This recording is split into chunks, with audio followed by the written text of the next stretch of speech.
Hi, everyone. If you want to go ahead and grab some popcorn, do that while I'm doing the boring intro spiel. We are going to go ahead and get started. There is going to be a lot of popcorn because I didn't realize that the numbers from last year included them requiring people to be in person and not offering the Zoom option. Hi to the 50 or so of you who are on Zoom. For those of you who've been in the class all semester, you know a lot of this, but we have people who may be attending this event that happens and has happened annually for, I think, the last 9 years. It predates Food Literacy for All. But in the last few years, we've gotten the chance to fold them in together. And it's a really cool opportunity, both for the students and then for anybody else who, particularly those of us among the 70 affiliated faculty who've never met each other, who know nothing about each other's work, which is, I think, the original conception of this event is there's so many people doing interesting work on food here to have some of them come and tell us a little bit about it so that we can connect better and reach each other with the stuff that we're doing. So this class is a community university partnership where we bring in speakers every week. I should probably forward slides because there are funders and things. Let's see. Maybe I'll use the clicker. Should I use the clicker? Is that, oh, it's not working now. We'll just, yeah, what if I do? Okay, perfect. So I'm Margot Finn, and I co-lead this class with Shakara Tyler, and we have an entire team of people helping us out who are mostly here today. So Megan, your GSI, is here for those of you in the class. Naexi couldn't be here with us tonight, sends her regrets. Kimmy is here at the back, and Sammy is right up here. She makes the entire course run, and Chris is here, who's been our excellent tech support all semester. We have to thank our incredibly generous funders, the School for Environment and Sustainability, the Center for the Education of Women, plus, and particularly the Francis and Sidney Lewis Visiting Leaders Fund that helped fund many of the speakers that you heard from this semester. You can interact with us. We are on Twitter or X at hashtag food literacy for all at SFSI_UM. There will be poll questions. We've got 3 poll questions coming up here close to the beginning of the presentation, and you can answer those on your iClick or cloud device. Maybe we'll have people raise hands if they're in the room and not in the class and don't have a clicker. And the classes are all filmed, this one as well, and they are available on the SFSI website, and there's a YouTube channel for Food Literacy for All, so you can see the presentations going back all the way to 2017. All right, and we have an excellent reading response. There were a couple of assigned readings for those of you who are not in the class, and Megan, do you remember the name of Afan sent in this video? So, hey everyone, my name is Afan, and today I want to talk about the surprising environmental impact of urban agriculture. The study surprised me by finding that urban agriculture actually often has a higher carbon footprint than conventional farming. What? I mean, apparently it's because of things like transportation and the need for more intensive care in smaller spaces. But wait, there is a bright side. The study also found that some crops, like tomatoes, and some practices, like reusing waste as fertilizer, can actually be more sustainable in urban settings. Now, this connects to the reading on food value chains because it shows that simply buying local might not always be the most eco-friendly choice. We need to consider the whole food system, including urban agriculture practices, when making decisions about sustainable food. Another thing, it highlights the importance of strong local food networks. Programs like Country Fresh Stops and donation stations can help urban agriculture connect with communities, potentially reducing transportation emissions. Wrapping up, one thing that I can take away from this is a few weeks ago we had the seminar from the local urban farmers in Detroit, and I was moved by that. I think urban agriculture has a lot of potential. We just need to be smart about how we use it. So let's keep learning and innovating. here are the speakers. You also have a pamphlet for those of you here in person that has all the speaker names. And on it, there is a QR code. Many of the speakers have provided additional resources if you want to look further into some of the things that they are talking about today, including some recipes for things that people are mentioning. So do check that out. And the applesauce cake recipe I think Lisa will say a little bit more about that later. This is let's see, should I move? I can move this so that you should be able to click on the QR code if you wish to. We're going to go ahead and start with our 3 poll questions. So particularly if you're a student enrolled in the class, make sure you have your device out and are logged in. The first one is, what % of the food served by M Dining are from local and sustainable sources? Percent probably is, right? What % is? Is it 2%? Is it 5%? Is it 20%? Or is it 50%? am I right that that local here is within 250 miles is the stat? So what percent of the food served at a dining comes from within about 250 miles of Ann Arbor? Local, is that local or sustain? Do you have things that are non-local but count as sustainable? Okay, so local or sustainable, truly. Are they correct, Keith? I think C was 20%. Yeah. So the plurality, you got it right. It is about 20%. And is that a change from, say, 20 years ago? What do you know what the percent? Oh, okay. All right. So possibly an increase, though. I know they've been working on that. All right. We'll do the next poll question. I need to shrink that. The poll questions were a little bit of a last minute affair today. So, which of the following was not considered a meat in the World War I era? If you saw the sources out on the table, there was one that mentioned one of these as, or is that true on the sources on the table, or is this just there is a source that you'll see that mentioned something as a meat substitute, meaning that of course it was not in fact a meat. Yes, you guys were correct. It was fish. Mostly correct, but some guesses all over the map. Somebody guessed E, which is cool because that wasn't an option. All right. What would 30 cents in the year 1917 be in today's currency? This is the one that is out on the table. There's a pamphlet out there that has a list of menus for eating on 30 cents a day. So this is a frugal diet. But what do you think 30 cents is? And of course, if you have a phone, you can like look this up. But your best guess, is it closer to $1.50, $2.50, $5, or $7? Oh, and I didn't start the poll. Oh heavens. And I'm doing my like fill the time banter and for what? Okay, 50 more seconds. What is 30 cents in today's currency?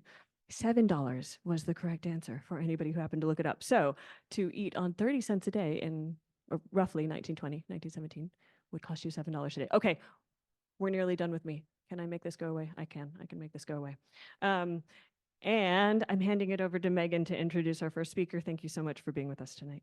Thank you. Thanks everybody for being here today. And just so you know, we have almost 200 people on Zoom. So this is a very big audience, even though there's not that many bodies in the room. So it is my pleasure to introduce our first speaker, who is Dr. Benjamin Goldstein. He is an assistant professor at the School for Environment and Sustainability and the head of the Sustainable Urban Rural Futures Lab, which has a great acronym, SURF. Today, his talk will be comparing the carbon footprints of urban and conventional agriculture, and his favorite food is kokio, which is the Danish chocolate milk. Thank you. Thank you. Thank you, everyone who is online and everyone in person. Very much appreciate it. Yeah, the Surf Lab at Seas. So I have like a bit of a nautical theme going on. Not on purpose. It's just the way it worked out. So I'm going to be talking to you about a paper that was published in January, and actually the student who did their response to the reading just did a short video about it. I really appreciated that. So I'm going to just go into more details about that and frame that paper, about where it came from and the project it was a part of, and how it's not the whole story about urban agriculture, but how we still think that it can teach us some things about, how urban agriculture can be good for people and planet, or better for people and planet. I'll just click. There we go. Beautiful. And I'll move you. No, it doesn't matter. I'm just going to be letting it sit over there for now. So, intro slide. Don't really need to discuss that. So urban agriculture, I'm not going to get into, there's reams of literature about it, and lots of people have described it and tried to define it in different ways. Let's just keep it simple. It's food grown in and around cities, okay? So let's just start with that as our basic foundation here. And so just some basic framing for urban agriculture. It is practiced globally through countries across, all throughout the world, and has varying degrees of formality and different ways of being practiced. You can see here, this is from my PhD, different urban farms I visited throughout that. And you can see it varies from these community gardens here, which are cultivated in soil on the top left, to an urban greenhouse on top of an apartment building in the Bronx, to an open air farm on a rooftop of an office building in Copenhagen. And then you can see these container farms over here squeezed into a parking lot in Boston, right? So it comes in a variety of formats and forms.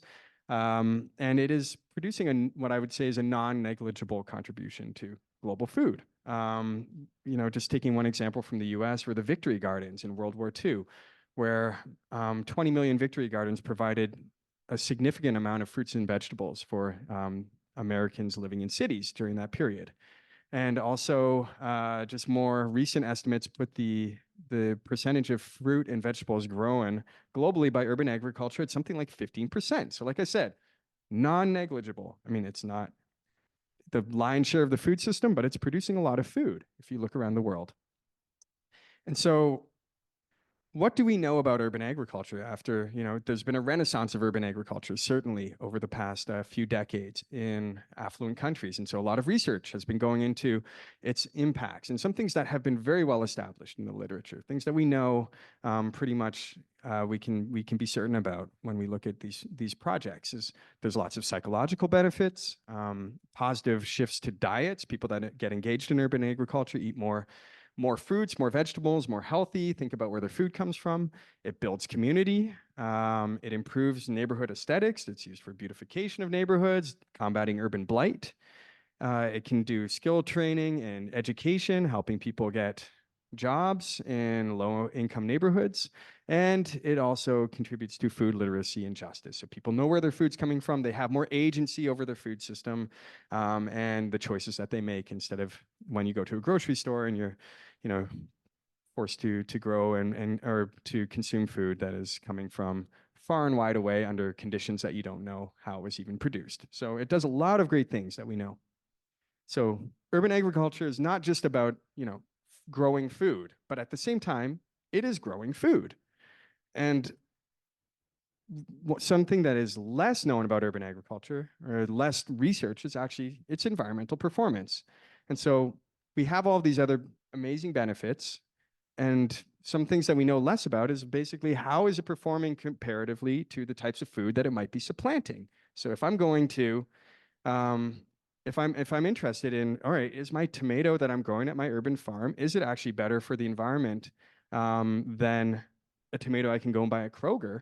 There's less literature about that. And so that's where we're coming from with this project in this paper. So we don't really know necessarily about if growing food more local actually means it's, even though we're eliminating food miles, if that actually means less environmental impacts. Another thing is that we don't know how these impacts, if we actually upscale food and do lots of urban agriculture, how that affects the broader sustainability of a city. And this is from my PhD, just comparing urban agriculture to conventional agriculture, which is on the right.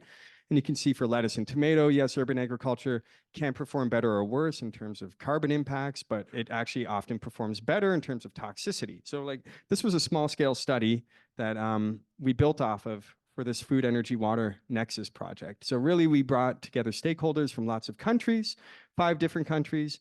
And a lot of these people are urban planners, they're geographers, they are urban policy wonks who are really interested in urban food systems. And most of them grow food in cities. They are urban farmers themselves. So very much supporters and boosters of urban agriculture.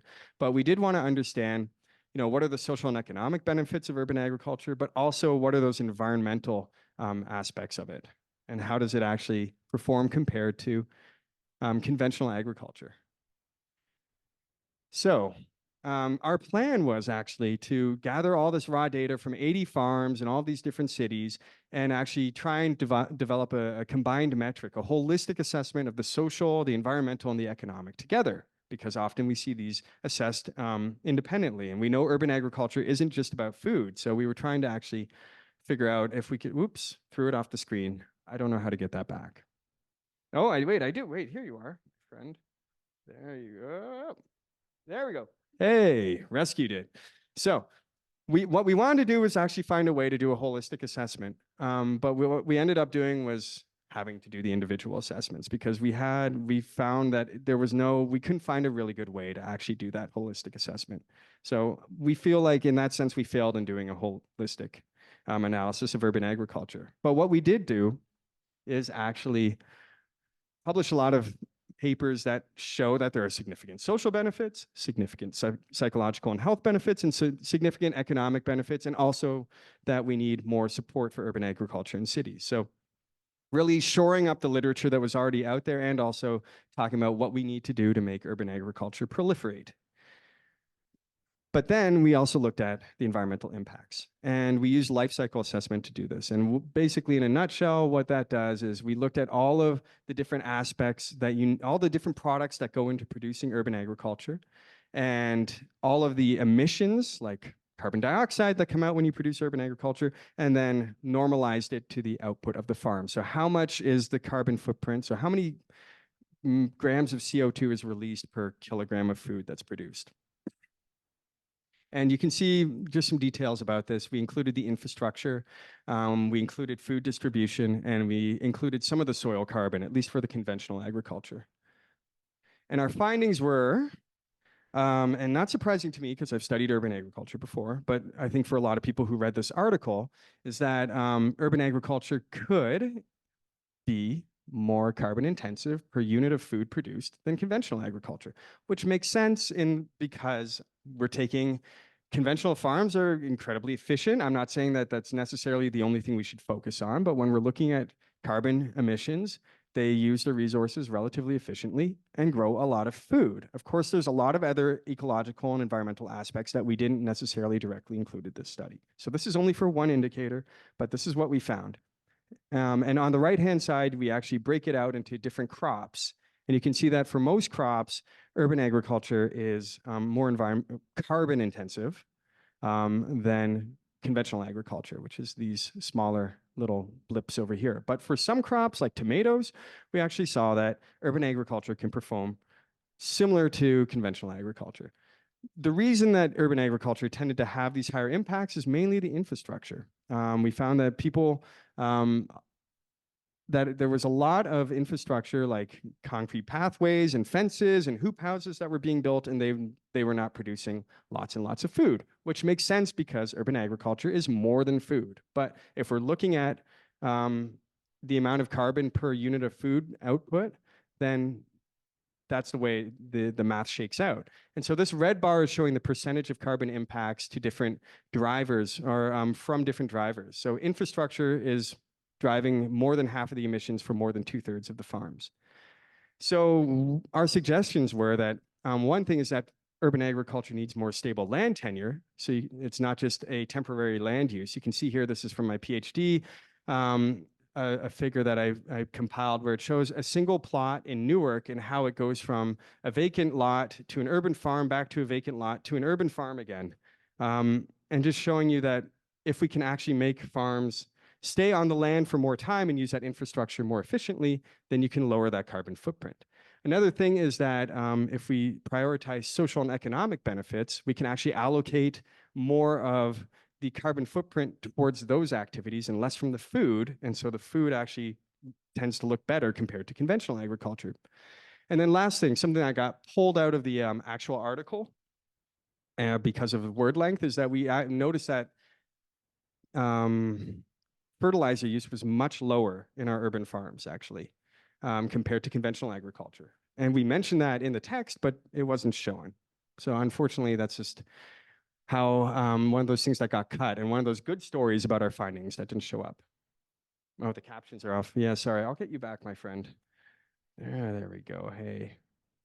Okay, so we published this paper. It got picked up by the Michigan News. They published this pretty well-balanced story saying that study finds urban agriculture must be carefully planned to be climate friendly. And then we ended up having this picked up by a lot of different news sources who ran various headlines, including ones such as "Homegrown food is 5 times worse than conventional food for carbon footprint," even though we didn't study homegrown food to begin with. And so this spin unfortunately got picked up by Joe Rogan, who then tweeted about it. And basically this went viral, the study, on all types of far-right websites. And basically all of the noise outweighed the signal, in the sense, like, you could see that we had actual balanced reporting, like how to make urban agriculture more climate friendly by Scientific American, but instead everyone went to the Telegraph article and started complaining that we were shills for big ag and that we wanted people to tear out their home gardens.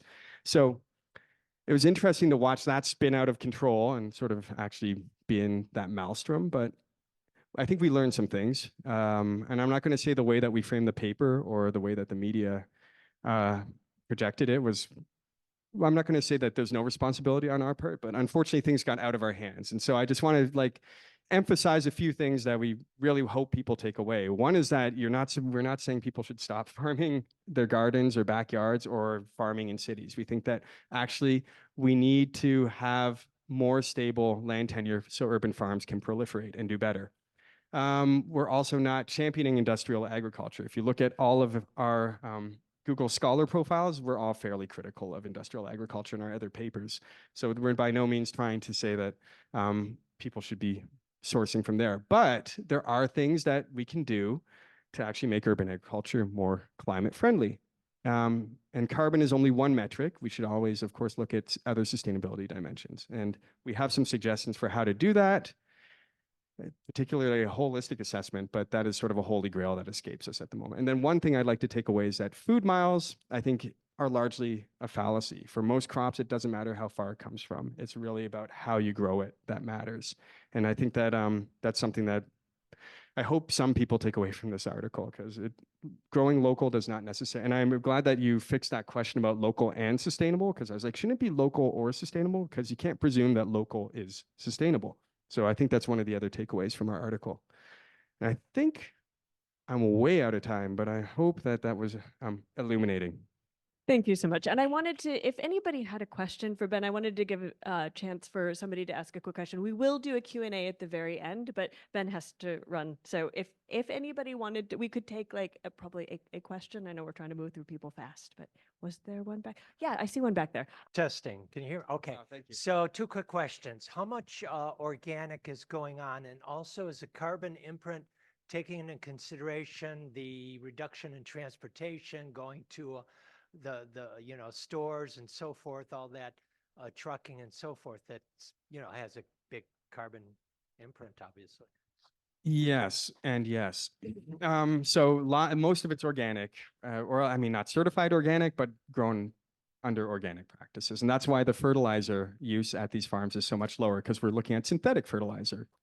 So yeah, that's the first question. The second one is, yes, we included the transportation.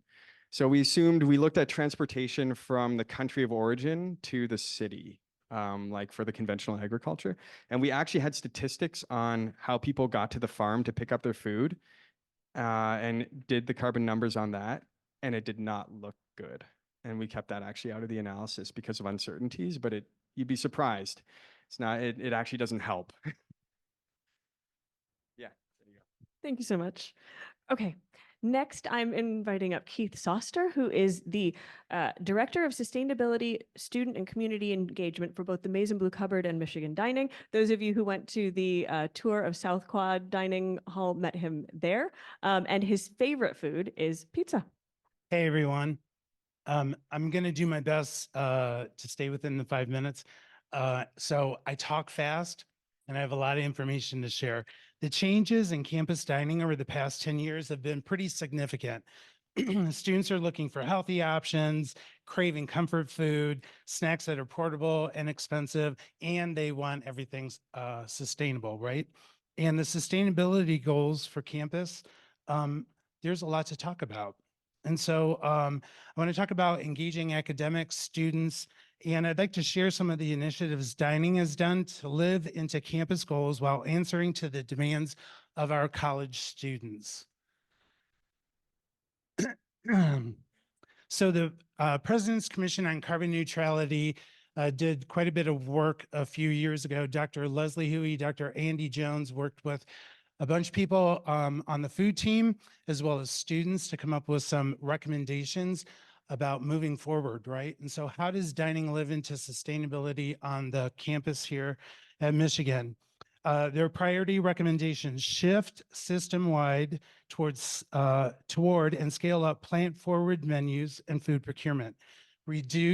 Number 2, reduce and divert food waste from landfills. Number 3, promote a shift in campus culture and invest in institutional capacity building. And number 4, improve upon ongoing evaluation and data tracking, all of those of which we've tried to work on. So I want to talk about food waste reduction. We use the EPA's waste reduction model, which is an inverted triangle. And these are campus goals developed back in 2011. You guys can see food, waste, water, energy, culture, broadly defined up there. But we've worked on things like trayless dining, small plates, unlimited meal plans.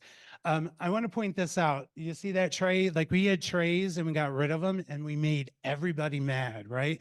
And then the next year we came back and we incorporated small plates and we made everybody mad again.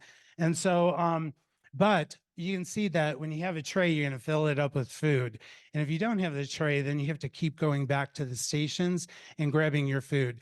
The idea, the premise was have some food, if you're satiated, right, then you don't need to get more food. But we found that people returning trays to the turnstile were throwing out half the food. And so we were producing more food, increasing labor to produce more food so we could throw it out front, right? And so those were some of the initiatives there. We also worked on small plates. You can see pictures there. Unlimited meal plans, allowing students to come and go as often as they want in the dining hall, allowed them to control their meal plan. I hate the word diet. I think that's kind of a bad word. So students in control of their meal plans. Some projects associated with food waste reduction. This year we worked on reducing single-use plastic. We have a PhD student out of the engineering department working on taking compostable silverware and turning it into 3D printing material. And then we had sponsored a capstone project 2 years ago called Assessment of Food Waste Reduction Strategies. So the idea is allow students to apply what they learned in the classroom to real world experiences, and then being able to take those reports and share them across the United States with other higher ed institutions, pretty cool, right? So if we can get this ripple effect going with other institutions, it's a beautiful thing. So I want to talk about food. So there's some things up there, but I want to talk plant forward. Plant-based menuing is really important. Humane Society last year came to us and said, give us a goal of plant-based menu of your total menu item. And I said 55%. We just did numbers last week and we averaged around 70% of our menu is plant-based, which is a beautiful thing. So balancing the environmental impact, right, with the food choices that we make, I think are really important. So engaging students, this is 250 miles. I want to say this, Michigan, the state of Michigan is also within that definition. So all of these things we need to focus on, right? And we need to label everything because there's allergens and special needs, halal food, gluten-free, the list goes on and on. And we last year worked with Dr. Andy Jones and Leslie Huey to apply carbon labels to our menu items so that students could make choices and balance the environmental impact with the choices that they were making in the dining hall. Technology moving forward, looking at robots. That's a pizza robot up there. So the idea is, as we lose more people, labor-wise in dining, maybe we can supplement with robots and bring technology forward. So engagement inside and outside the classroom are important to us. You can see academic engagement up here and lots of different projects going on. And in the end, I want to say this, utilizing dining as the living lab on campus for concepts learned in the classroom is an important factor.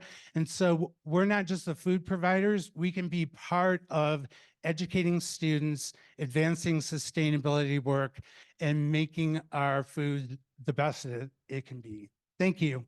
All right, thank you, Keith.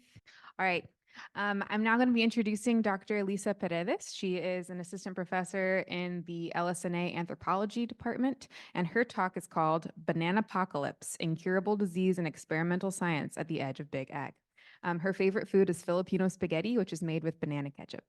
Hi, everyone. I'm delighted to be here. Like Megan mentioned, my name is Alisa Paredes. I teach in anthropology. I think you'll see that a lot you'll hear that from me in my talk today. As an anthropologist, I largely consider myself a storyteller. So I want to use my time to just tell you what I think is a really cool story from where I do my research in the Philippines, which is also my homeland.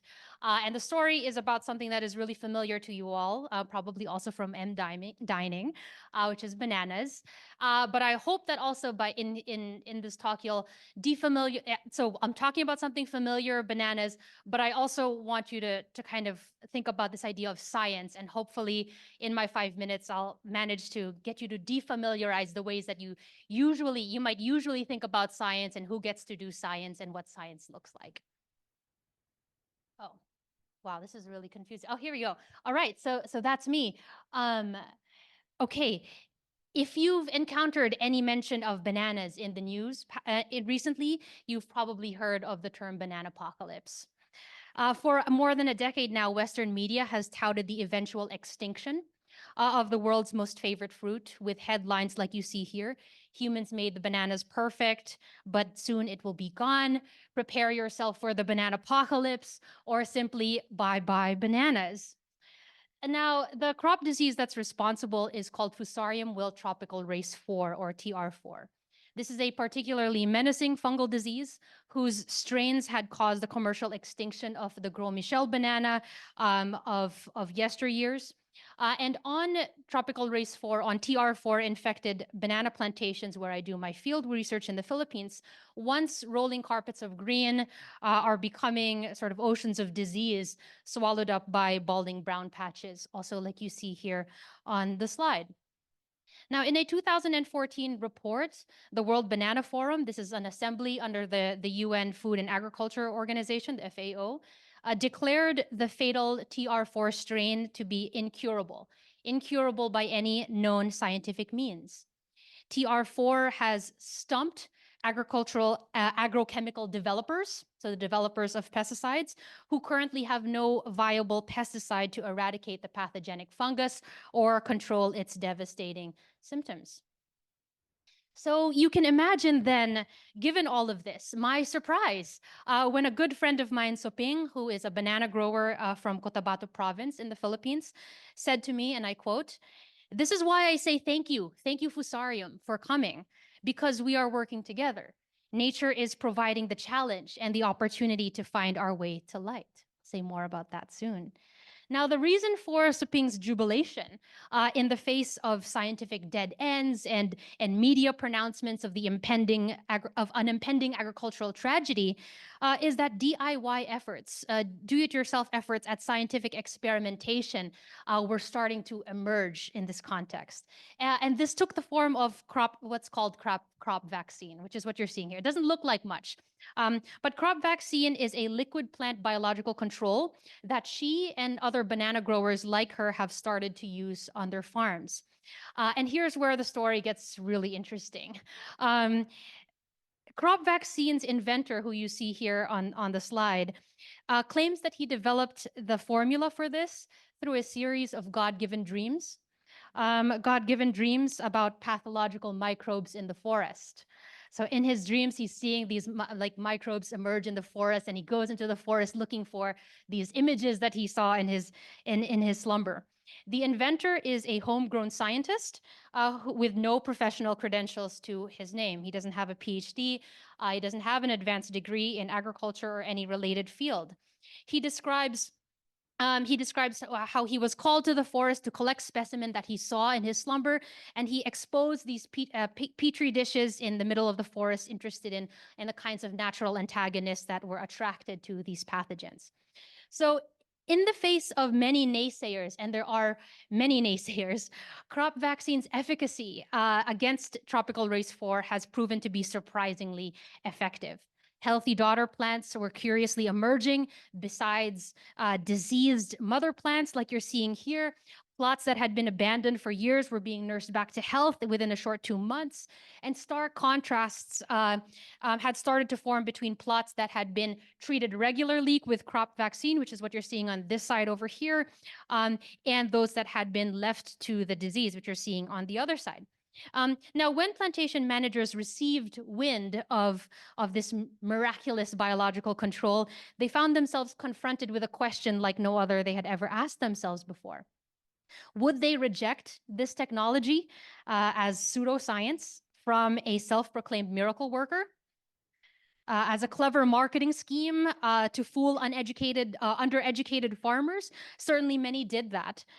Or would they give it a try? You know, would they apply this biological control to their large-scale industrial plantations? And that is exactly what you're seeing in this picture. Adopting crop vaccine to the plantation demands big changes to conventional cultivation protocol. Growers would need to abandon herbicides and other clean culture methods. Further, they could not combine it with chemical fungicides or insecticides. Farmers would also have to scale down significantly the application of synthetic fertilizers.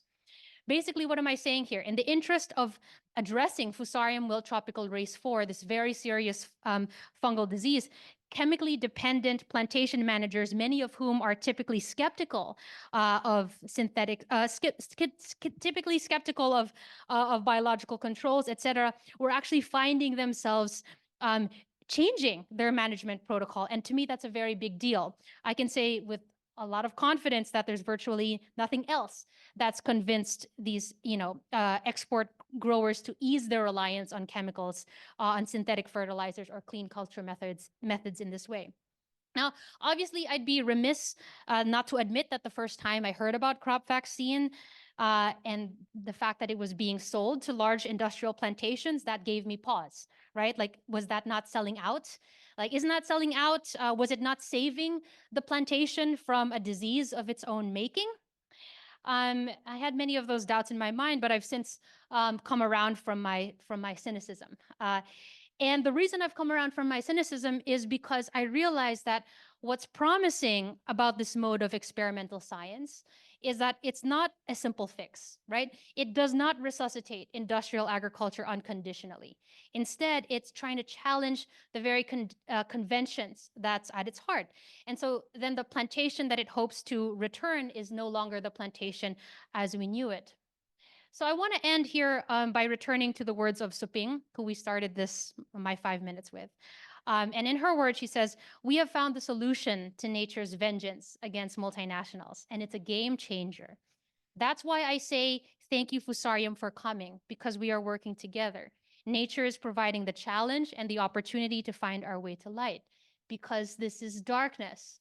Fusarium is a teacher. Some people will listen, some won't. But when the anomaly to the paradigm comes, you can't close your eyes anymore. Then something big and something good will happen." Thanks so much. Peace, everyone. I'm Shakira Tyler, co-instructor with Dr. Margot Finn. Happy to be here with you all. So our next speaker is Benedict Boserio, and she is the professor of Afro-American and African Studies and in the College of Literature, Science, and the Arts. And the title of her talk is Eat Your Vegetables, Root Diet in a Contaminated Caribbean Soil. And her favorite food is crepes, French crepes. I see. Okay, thank you. Hi, everyone. So first, my talk today is talking about my own story. And because I'm mixed not in just one way, but in many different ways. I have a dad who comes from the French Caribbean island of Guadeloupe and a mom who came from France. So one came from the country of the colonizer and the other one, the country of the colonized. This is what I want to talk about today. How we eat also influences and expresses the story of the colonizer and the colonized. So yes, French crepe. That's what I said, but not just French crepe by itself, French crepe with bananas. So the crepe part of it is, of course, the what we call the hexagonal France, which is the mainland France. And the bananas has to do with Guadeloupe and also the French Caribbean island of Martinique. So if you combine the two, my favorite dessert, you get what I represent, the crepe and the bananas, a story of colonial history. Let them eat cake. Let's go back to France. As you know, that when it comes to France, I think what matters the most, what they like to eat, has to do with wheat. Anything that is bread, baguette, crepe, croissant, everything has to do with wheat. And it's so important, wheat, that there is the urban legend that the French Revolution started because people didn't have enough flour for their bread, and they were asking for bread And the Queen Marie Antoinette didn't understand their problem, and it was like, oh, they don't have bread, so have them eat cake. So only to say that explains why she ended up in the guillotine. She didn't understand the importance of flour and bread in the French context. When it comes to the Caribbean context, what is very important, what is traditional for French Caribbean people is roots. That's the traditional, that's the food of the ancestor, and it comes all the way back to the indigenous way of eating, indigenous root crop cultivation. So in my title, when I say eat your vegetables, if you come from a French context, you're going to think vegetables as green beans or broccolis. If you think of eat your vegetables in a Caribbean context, you think of roots and the importance of roots. That's where your roots are. So what do roots have to do with bananas? And here, it was a perfect sequence to your talk. What do roots have to do with bananas? And this is a story today that I want to talk about chlordécone, which is a pesticide that has been used in the French Caribbean islands of Martinique and Guadeloupe. It's a pesticide that is highly toxic, non-biodegradable pesticide. It was produced in America in the 1950s. And from the time it was produced in America, it was actually banned in food crops. That's how toxic it was. But the French government so you have to know that Martinique and Guadeloupe are two French departments. So the French government in the mainland is the one that decides what happens in their overseas departments. They actually gave the green light to use that pesticide in banana plantations. So from 1973 to 1993, that's when the pesticide chlordécone, this very highly toxic pesticide, was sprayed in banana plantations. You also have to know that keep going. You have to know that it is so toxic that it is today credited for a lot of cancers in the French Caribbean island of the two islands. And 95% of the population today has traces of chlordécone in their blood. It's Martinique and Guadeloupe have the highest rate of prostate cancer in the world and other cancers as well. You have a lot of birth defects and neurological issues because of this contamination with this pesticide that was used during 20 years from the 1970s to the 1990s. And this is a famous picture used by an artist. He just made a flyer, he made that picture and he spread it everywhere in the Caribbean islands to alert people of what's happening in those islands. And as you can see, is a woman who's wearing the French typical hat with the colors of the French flag that had breast cancer. And you can see that the drip with the death mark on it. So this pesticide is so non-biodegradable, indissoluble, that if nothing is being done, if it's left untreated, which is the case right now, there is no remedy, there is no treatment to decontaminate the soil and the waters of the French Caribbean islands. It is believed that it will stay in the soil for the next 700 years.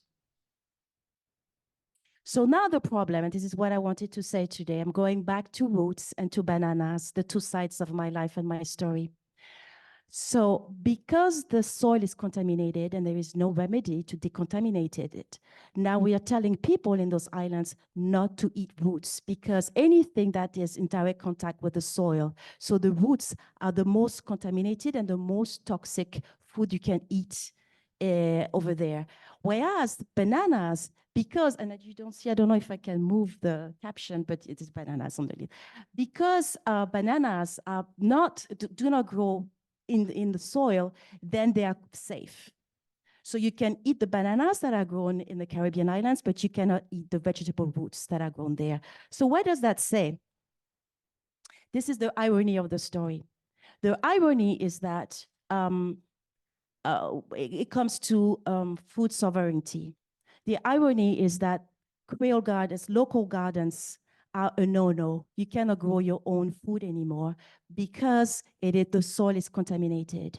But monoculture, and particularly banana monoculture, which is the agriculture of the master, because it's agriculture of the monoculture that's being only produced for imports and exports, is actually safe to continue growing. So the story of it is, as Malcolm Ferdinand said, this is what you call the master's chemistry.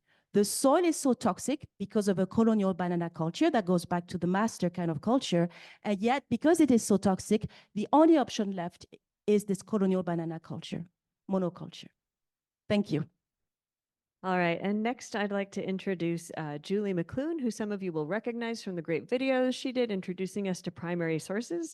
She is the curator at the University of Michigan Library and the Special Collections Research Center, and she's going to tell us a little more about the Janice Bluestein Longani Culinary Archive. Her favorite food is fresh baked bread, and her favorite drink is hard apple cider. Hello, everyone. I'm so happy to be here with you tonight to talk about the Janice Bluestein Longoni Culinary Archive, which is a wonderful resource here on campus for research and teaching. And I hope that I can encourage you to all consider how it could support your interests. So, okay, how do I advance the slides? Okay, there we go. All right. So the core of the JBLCA, which I'll call it for short, came from culinary historian Jan Longoni and her husband, Dan Longoni, who is a chemistry professor emeritus.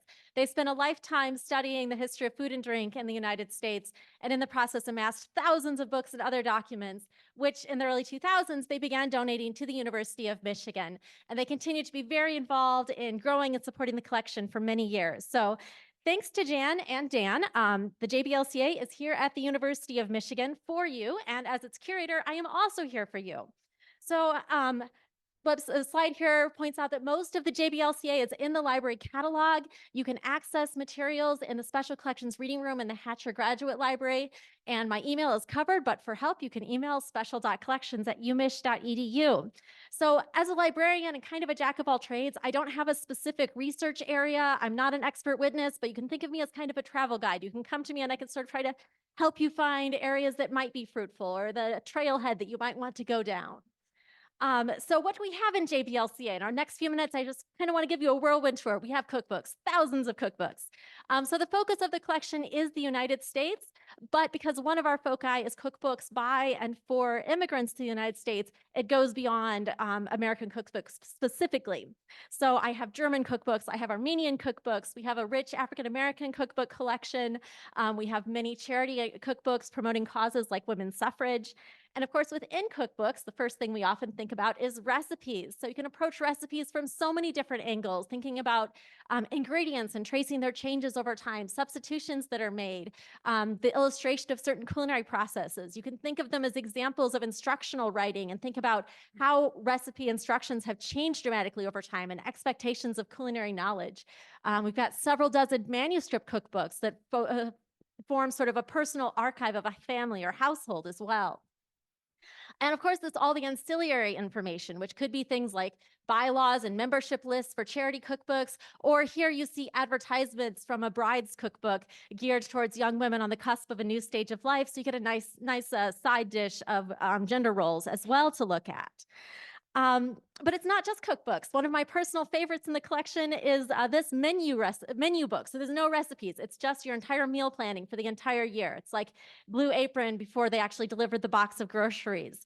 So this is the early 20th century, and it's not a food diary, right? And I doubt anyone bought this book and followed it every day of the year, but it gets us sort of a step closer to understanding, okay, what was kind of the expected dishes you would see in a certain time and place? What were the expected culinary skills? And there's things like the 30 cents a day. So that's where a question at the beginning came from. So about $7 a day, what would you eat on that? And so this book actually I have out in the back, so you can all come and find out what you could eat for $7 a day back in 1917 at the end of this event. So thinking about the 20th century and the mechanization of the American food system, we also have 200 boxes filled to the tip top with corporate advertisements for everything from Jell-O to coffee to newfangled appliances like freezers and how to use them. So this is a rich look at technology and foodways, and it also offers so much to dig into with gender roles and class markers, race and representation and the absence thereof, the history of graphic design, and the manufacture of desire in consumerist societies. So love the ephemera collection. It's another of my favorites. I've got so many favorites. And of course, we also have hundreds of menus which document the experience of eating outside the home and all the ways that that plays into the American food experience.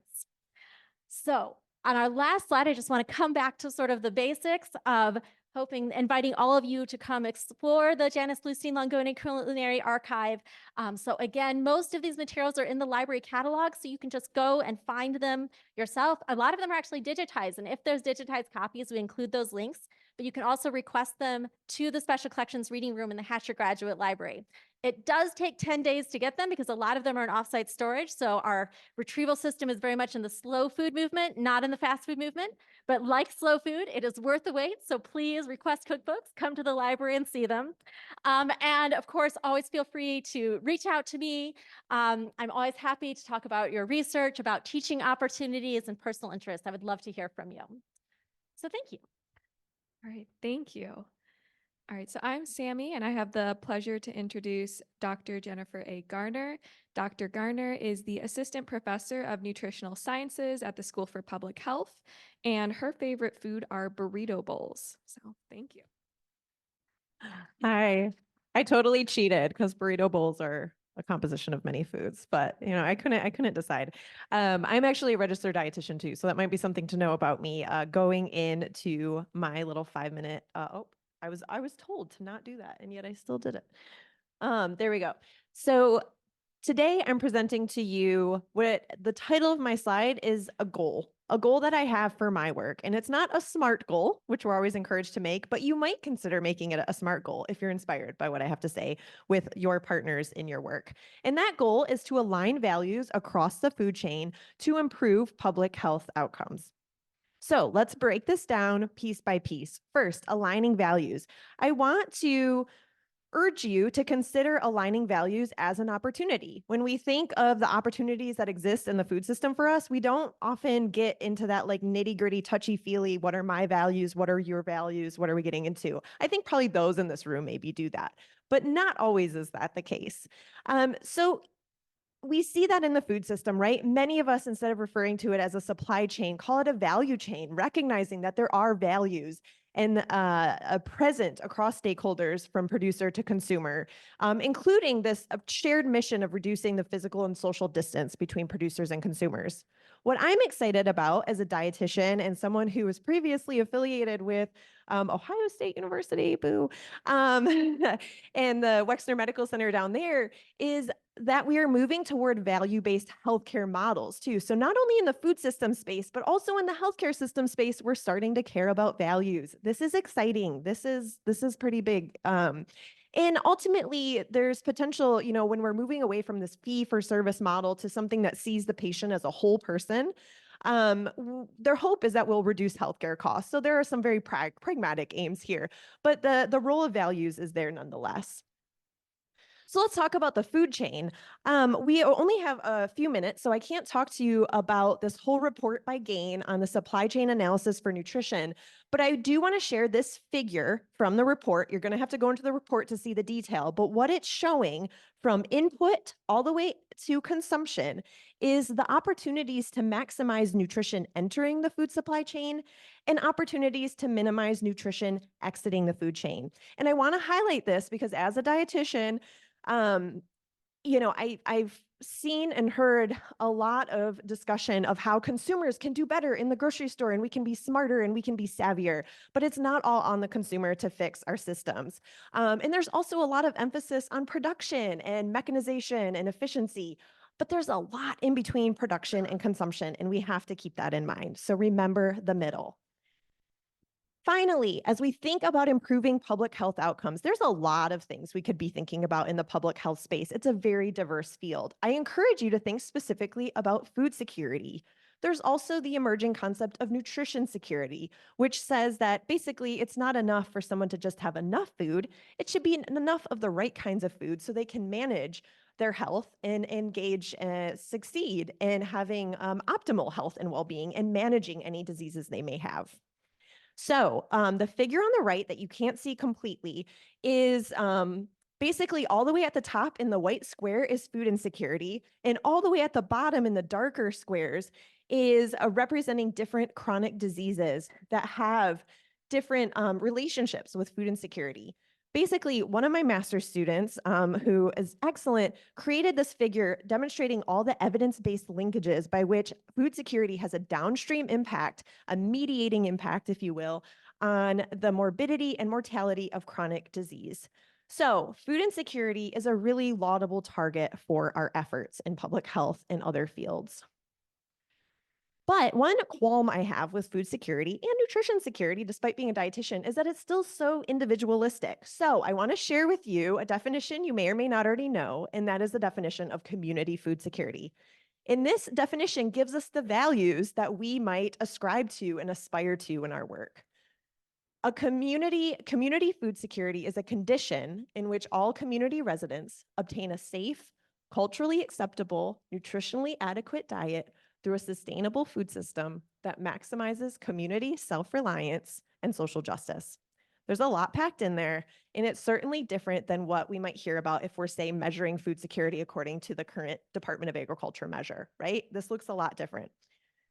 So with that in mind, I want to acknowledge that, yes, we are in a time characterized by amazing and impressive agricultural mechanization, specialization, efficiency, and production.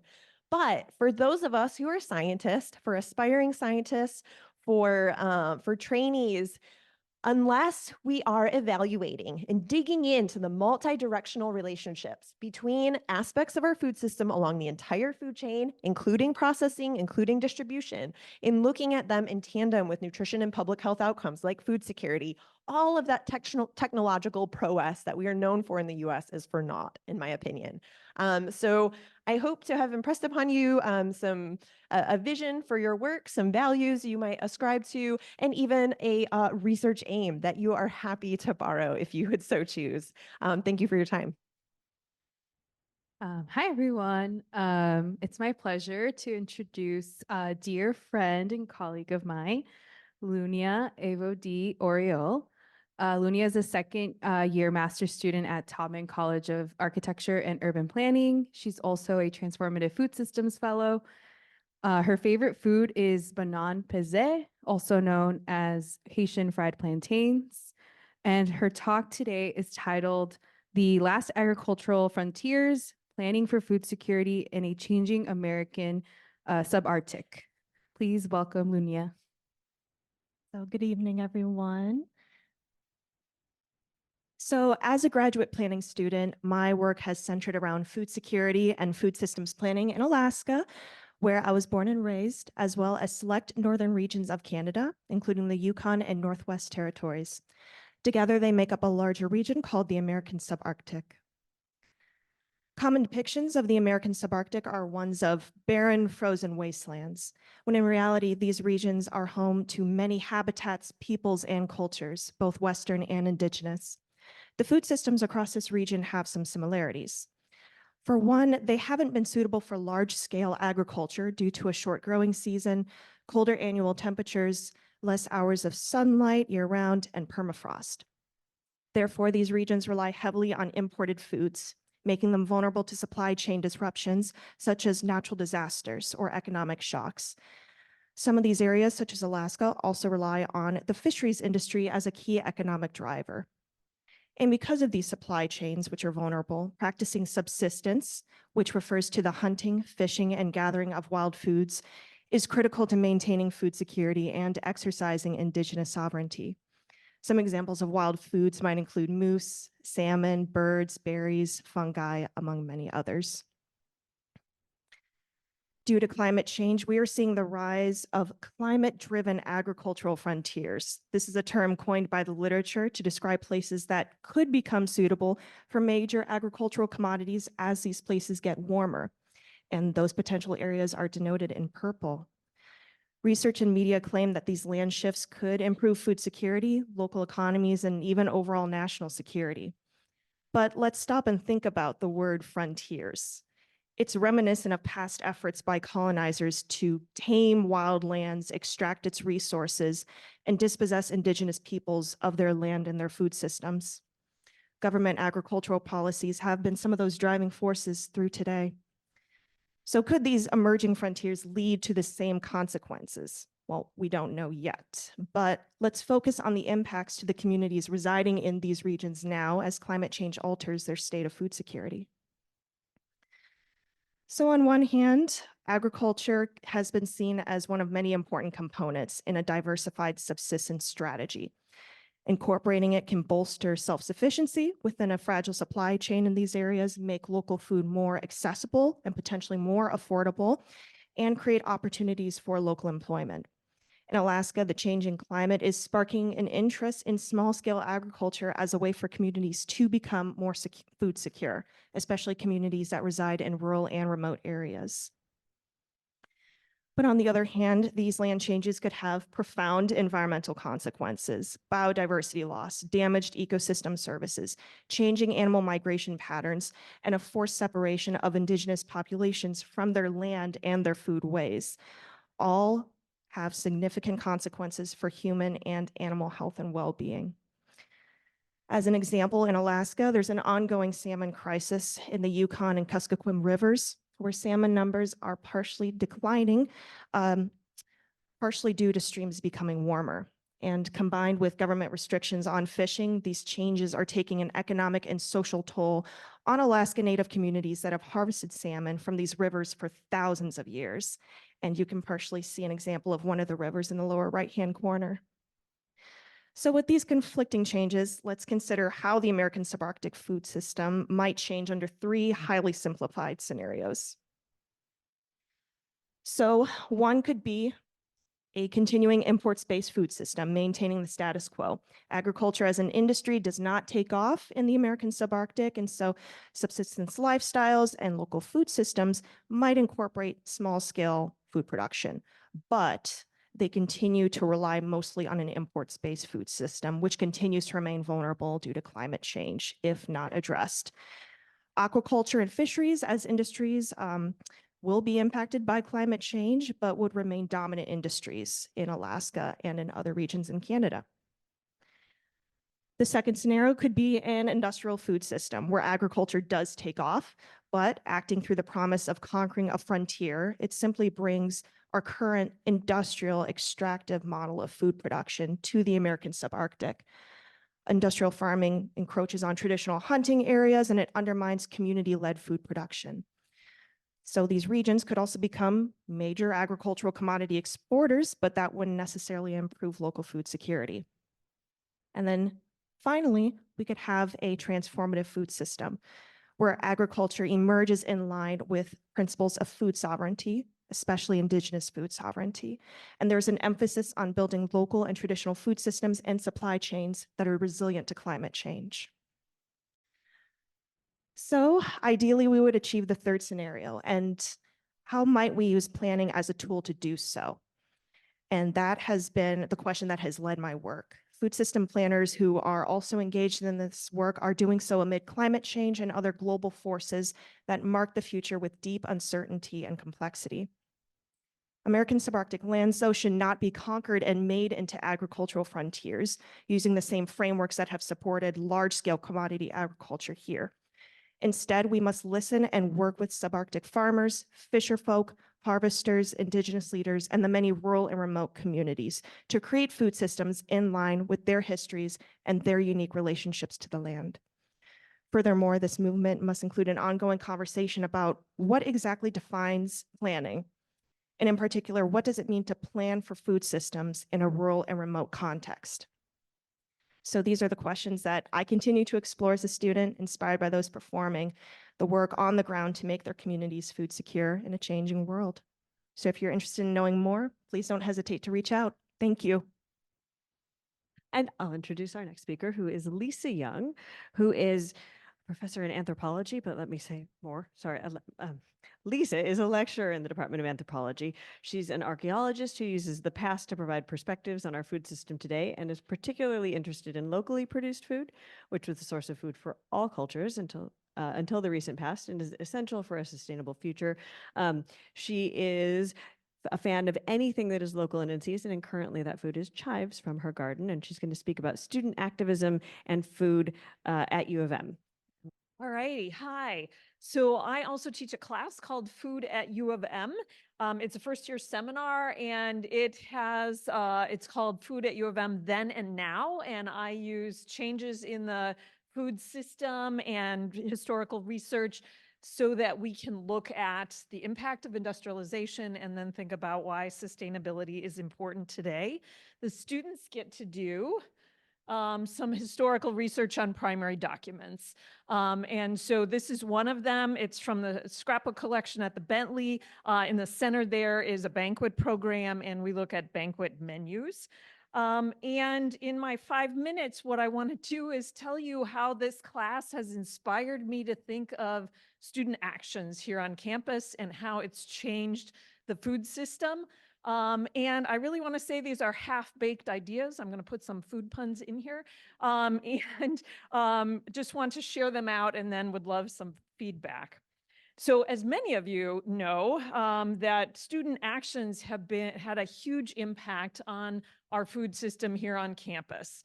And many, many changes from what Keith talked about in terms of students asking Chef Buzz in East Quad why there wasn't local food on the menu that started the journey for purchasing local food here on campus, to a student project that started the campus farm, to a student organization that created Maize and Blue Covert to deal with food access and insecurity on campus, to most recently the U of M farm stand to provide students with lots of healthy, wonderful produce that's grown at the campus farm.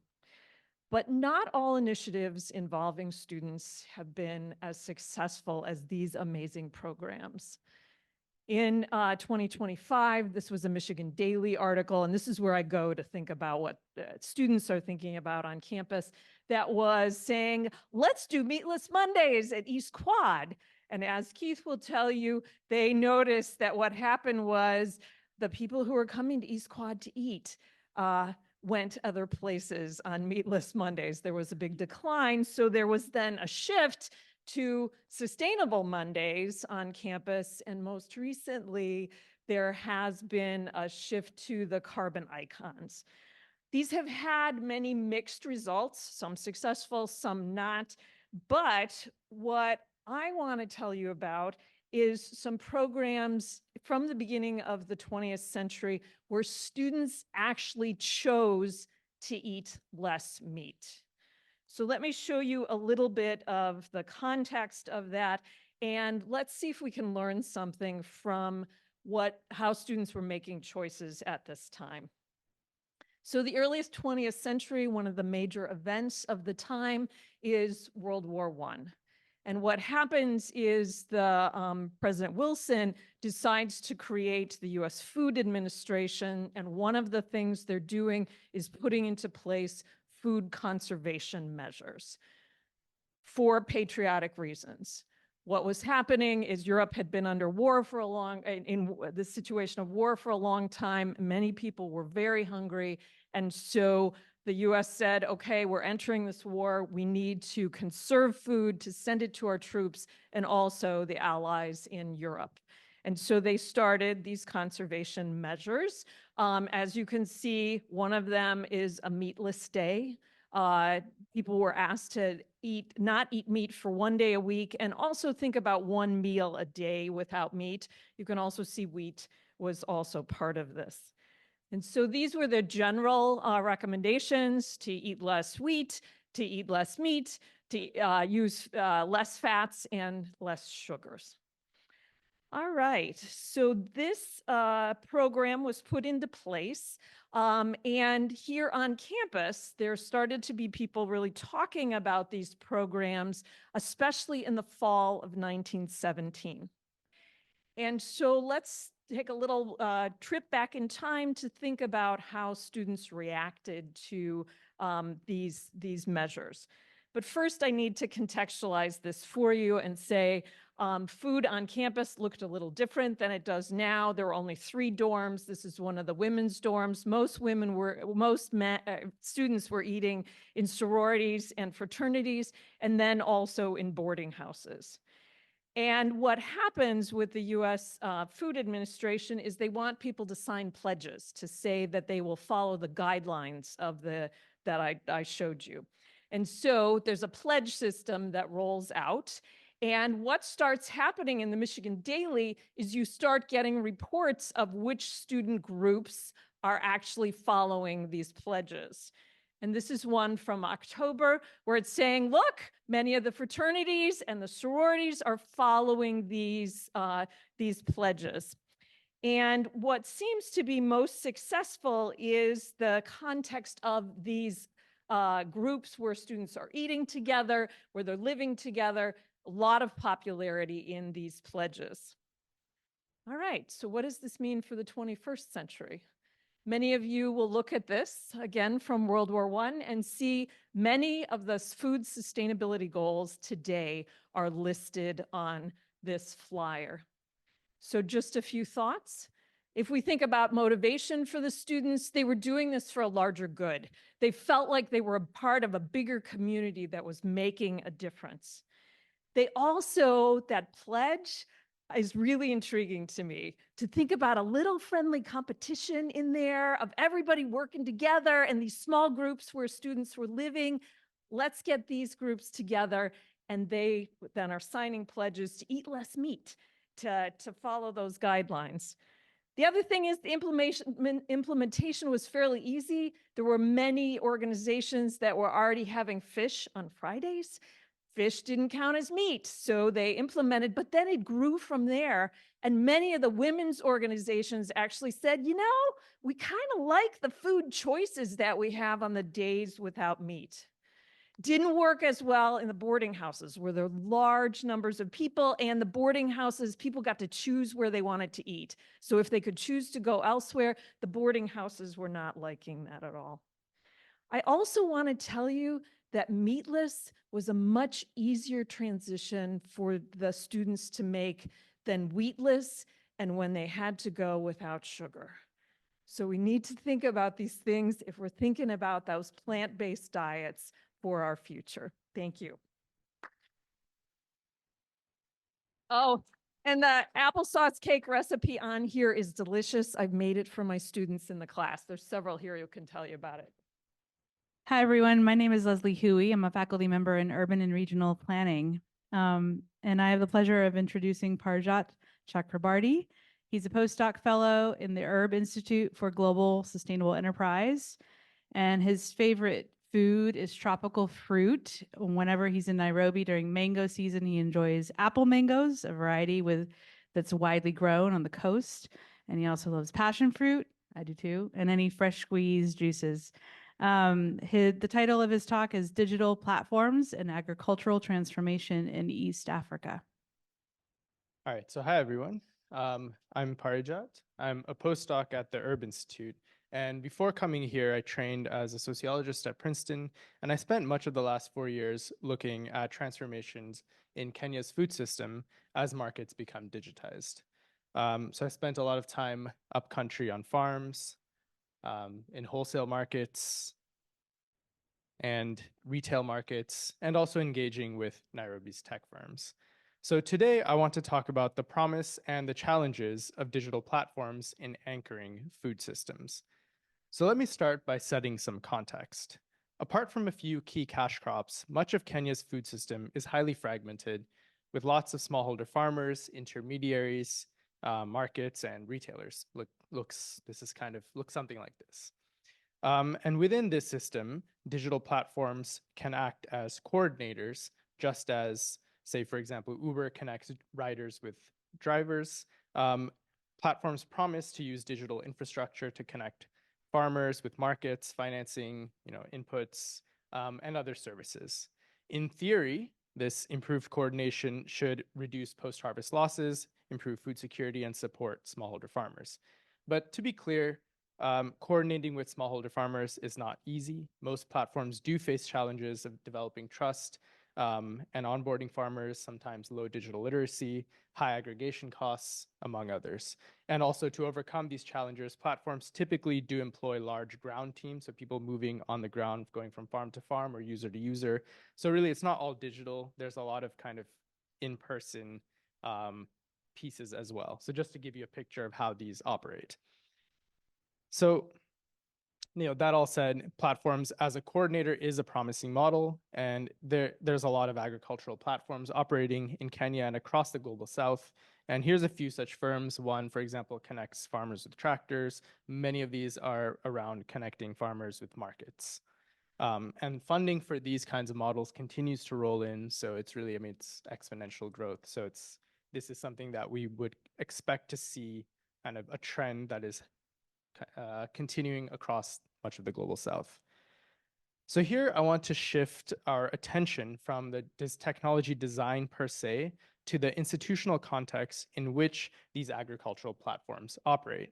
So I want to argue that as platforms grow, different investors place different kinds of pressures on platforms, and this in turn shapes platform business models and ultimately their impact on the food system. And I want to emphasize that this is an important but often underappreciated point. So in Nairobi, most platforms in the development or agriculture space start with funding from angel investors, philanthropists, development funders, or impact investors. And they usually use this funding to develop a proof of concept, to prototype and test their product or model, and conduct impact evaluations. The idea being if you can show a positive impact, you'll continue to bring in more development funding. However, as platforms continue to grow, they get to a point where very few investors are there with enough capital to continue to help them scale. And these investors tend to be venture capital or private equity or other commercial investors. And their investment strategies center around rapid growth. So typically they'll push firms to scale massively and move through larger and larger investment rounds. And not everyone makes it, but those that do yield an outsized return on investment for the investors. This model, however, may not always align with development goals. So for example, let's look at a platform from my field site that I've anonymized as Platform X. Platform X started out as a mission-driven platform connecting small farmers to small retailers in the city. They were a pioneer in that space, and their model worked well, and they attracted a lot of attention and funding. And as they started to grow, they eventually turned to international commercial investors such as Goldman Sachs to help them scale. And these investors pushed for rapid growth and market expansion and gave the financing to do it. In response, Platform X shifted from working with smallholder farmers to sourcing from large-scale industrial farms, and in some cases buying land themselves. They found that dealing with large-scale farmers easier, they have more consistent yields, there's lower aggregation costs, their operations are scalable. And on the market side, Platform X started prioritizing selling to large retailers, such as supermarkets or high-end cafes, as opposed to small traders or retailers. And so for an example, a meal at this high-end cafe could cost easily 10 times as much as a meal at a small roadside stall, which is where most people would actually be getting their food from. So these changes did help Platform X hit their growth targets, but it changed their role in the food system, prioritizing large ticket exchanges over the small farmers and traders where most people get their food from. And this focus on large-scale actors also has implications for economic inclusion. So in a survey I conducted, I found that Nairobi's retail platforms were 1.5 times more likely to supply male traders as opposed to women traders. And this is largely due to the fact that men in and around Nairobi disproportionately own larger farms and larger retail shops. And lastly, a food system reliant on VC-funded platforms can be vulnerable to global financial cycles. And in the last year, for example, as venture capital pulled out of international markets, given high US interest rates, a number of platforms in Nairobi collapsed or scaled back their operations. So what are some kind of the key takeaway really here that I want to emphasize is that despite the very real promise of platforms as coordinating actors in a food system and really other kinds of technological interventions, there are risks when these start to scale. And one question, I think one thing that I would also point out is that scaling up and scaling impact are not always the same thing. So one question that I would leave us all with is that what does it mean to scale impact without necessarily scaling up? And what kind of funding instruments might help us achieve that? And I think that's a very open question and one that we should consider carefully as funding continues to be plowed into a lot of technology interventions in the food system. Thank you. Thank you so much. And our final speaker, just a quick note that we are already at a little after 8 o'clock. And so just in the interest in time, and great apologies, we're not going to have time for a Q&A after, but the email addresses of the presenters have already been circulated to Zoom attendants, and I'm hoping that people will get in touch with our speakers if you did have questions for them. So apologies for that. Our last speaker is Don Waleski, who is the co-founder and co-director of Conflict Kitchen, a takeout restaurant that served cuisine from countries with that the US government is in conflict with. And she is currently the artist in residence at U of M Student Life Sustainability. Her favorite food is venison stew, and she's going to talk to us about eating within the belly of the beast. Thank you. Thank you very much, everyone. And I just forward the slides by handheld arrows. Like that. Okay, last presentation. Let's keep the energy up, people. All right, thank you so much for having me. And just a big shout out to Lisa, because the work that we've been doing here was directly impacted by the work that she has offered prior. And big shout out to all the Noon at Night co-conspirators here in the audience. We got Clara Gamalski, Assistant Director of Student Life Sustainability. Yumna, Alex, Lunia, and Jenna are here too. And so just want you all to know this work doesn't happen by one person. As you all know, it takes many, many, many people. So I'm going to present on a project that is student initiated and student run called Noon at Night, but first setting the stage of the kind of artwork that I do as an artist. So I'm a socially engaged artist born and raised in Pittsburgh, Pennsylvania. And this is our culinary landscape. We got the fries on the sandwich with the vegetables and the meat, right? Kind of a worker sandwich coming from a blue collar background. And some projects I've done in Pittsburgh include the Waffle Shop, which was a working waffle restaurant that also produced a live streaming talk show with its customers. So you didn't know who you were eating next to, your bacon and your eggs and your coffee, but when you got up on that stage, you could co-interview each other. And this sort of became an ongoing documentary of the area. We had about 10,000 people on our stage. We streamed live before there was live streaming. We coded our own platform for that. And we said that anyone that walked in was a potential financial supporter, an audience member of the whole endeavor, as well as a participant, right? The work lives and breathes and grows with the people. And so the Waffle Shop was great. Open, by the way, 11 p.m. till 3 a.m. Friday and Saturday night, Saturday and Sunday for lunch. Also a student-initiated project. And so my collaborator and I on that project, John Rubin, who was teaching at Carnegie Mellon University and whose students had created the project, and I said, how could we bring that conversation out into the street? And how can we heighten and center that conversation around more of the socio-political issues that people were bringing to the Waffle Shop stage? And we were naming cuisines that Pittsburgh didn't have at the time: Cuban, Venezuelan, Iranian. But we knew that we were friends with people in those communities, and we're like, why aren't there those restaurants there? And then we realized we were naming cuisines from countries with which the US government is in conflict, which is every country. So that's how we came up with the idea for Conflict Kitchen. Now, you didn't just get the food, right? This isn't about just takeout consumption, right? But that's the seduction, because Americans love their takeout food, right? But you would get the food, and it came wrapped in interviews that we did with people in those nation states, as well as the diasporas around the world. And of course, you know, this isn't like a flash in the pan. We're popping up for 1 week and then we're closed. This is 2 to 5 years of research, traveling to the countries that we're focusing on, building relationships, right? The food, yes, is the seduction, is the material, but really it's the relationships that are built through conversation as we're cooking together, as we're eating together, right? And the learning that's happening, the vulnerability, the trust that is growing during that time.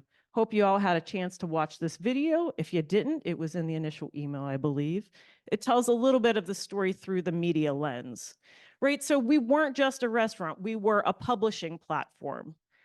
We were very much a pedagogical project, whereas you're tasting the food, you're also and the culture, you're reading about the culture and politics from, again, very diverse perspectives, right?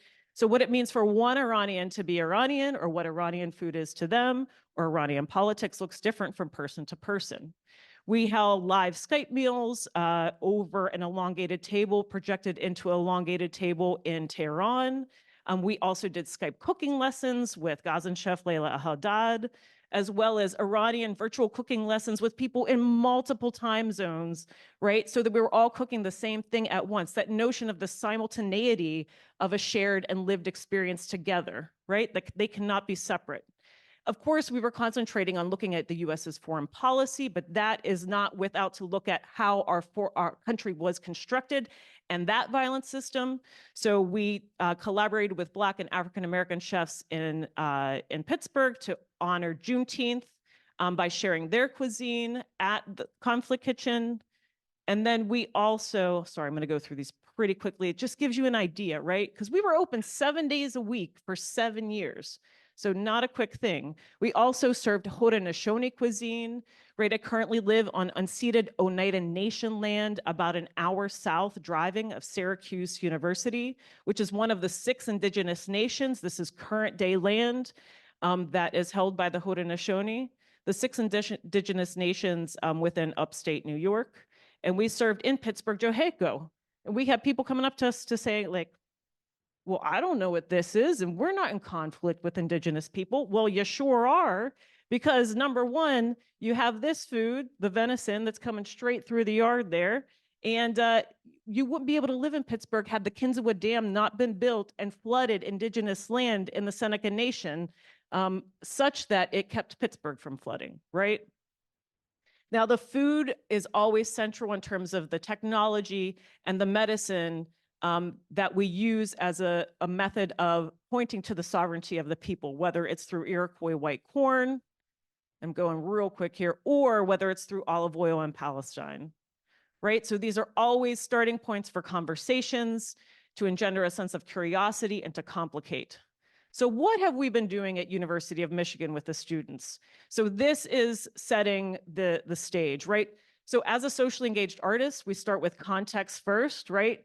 And as everyone's heard me say in our group sessions over and over, then we go to the form of the work, then we get to the content.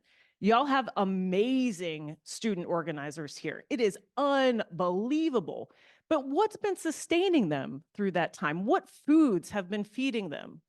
So we've been digging through the archives, we've been interviewing people, and since the last 9 months, we had a space available at Palmer Commons that was offered to us, which has been sitting defunct for about 4 years there. We created a pop-up for 2 days called Noon at Night, which was not just a cafe where you could be doing your homework and drinking a delicious cup of tea, but you might wonder what was on that menu if we're concentrating on student movements. Okay, so you might be checking out that digital menu, and I don't know if I can play a video. Will it play? And I just hit the mouse. Oh, right, the mouse. Whoops. Not.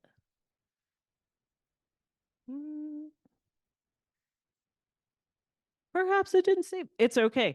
But I want to point out that you were watching this digital menu and it was interrupted. And this is the brainchild of Jenna Jarjura, who is one of the Noon at Night co-conspirators. You would be interrupted from videos from the last 100 years of student movement work, right?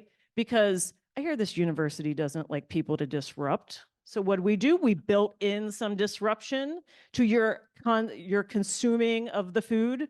So then that food also came served with stickers on top, upon which were printed interviews that we did with current and past student organizers, asking them, what advice would you give to your younger organizer self, and what is the legacy of your work? It wasn't just a cafe, though. We also brought the archive into a living space, a palidar here. All of the archived student movement posters were on the columns within Palmer Commons. Additionally, all of the books that sustained and educated through the student movements, right? These are books from, Clara, when was your mom in school? 1979, when Clara's mom was going to school here, right? So how do we use food as our tool and as our weapon with which to fight back? So, but a lot of folks weren't necessarily coming to Palmer. It's a bit out there. So what did? We created disorientation tours. We have Marcellus and Nicole leading here, where we took people throughout campus, throughout time and space, and looked at where were some significant locations where student organizers had really made a shift, had made a change happen here on this campus. And so we had a script where we took people through time and space and went across all of that. Did you know there's a 7th floor in the Tower of the Union where we got rid, a number of students sat in, right? So in doing this, it reminds us that this work takes time, that it needs to be sustained. And not only that, it must happen with many, many, many people. Here we are disrupting a regular campus tour that we shouted over them, which is kind of funny.